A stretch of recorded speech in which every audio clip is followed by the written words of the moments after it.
যুক্তরাষ্ট্রের ৪৭তম প্রেসিডেন্ট হিসেবে ২০ জানুয়ারি শপথ নিতে যাচ্ছেন ডোনাল্ড ট্রাম্প।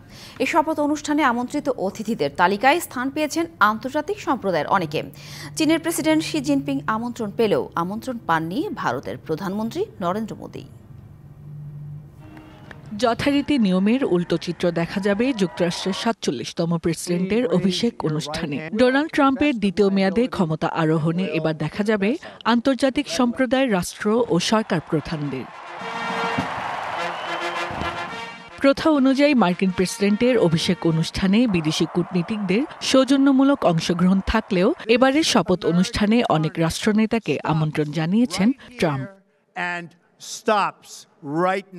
অভিষেক অনুষ্ঠানে আমন্ত্রিত অতিথিদের তালিকায় উপরের সারিতে রয়েছেন ইতালির প্রধানমন্ত্রী জর্জিয়া মেলোনি এবং আর্জেন্টিনার প্রেসিডেন্ট জেভিয়ার মিলেই।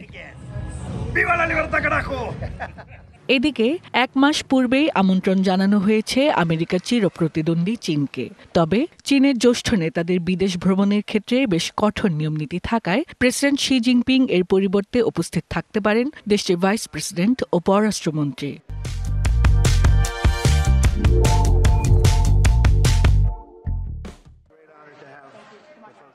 আমন্ত্রণ পাননি ট্রাম্পকে বন্ধু সমর্থনকারী ভারতের প্রধানমন্ত্রী নরেন্দ্র মোদি। শুক্রবার পররাষ্ট্র মন্ত্রণালয়ের সাপ্তাহিক ব্রিফিংয়ে এ নিয়ে প্রশ্নে এড়িয়ে যান মুখপাত্র রণধীর জয়সওয়াল। তবে অনুষ্ঠানে উপস্থিত থাকবেন পররাষ্ট্রমন্ত্রী এস জয়শঙ্কর।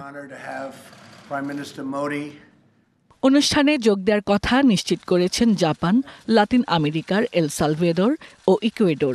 অনুষ্ঠানে আমন্ত্রণ পেয়েছেন ব্রাজিলের সাবেক প্রেসিডেন্ট জাইর বোলসোনারো। এছাড়া শীর্ষধনী এলন মাস্ক সহ আমাজনের প্রতিষ্ঠাতা জেফ বেজোস এবং মেটার প্রধান মার্ক জাকারবার্গের মতো প্রযুক্তি খাতে স্বনামধন্য ব্যক্তিরা উপস্থিত থাকছেন। এদিকে আমেরিকার ক্যাপিটাল হিলের কংগ্রেস ভবনে অনুষ্ঠিত হবে ট্রাম্পের অভিষেক। ঠান্ডা আবহাওয়ার কারণে এই সিদ্ধান্ত নেওয়া হচ্ছে বলে জানিয়েছেন ট্রাম্প নিজেই। Hasna Akter, DBC news desk.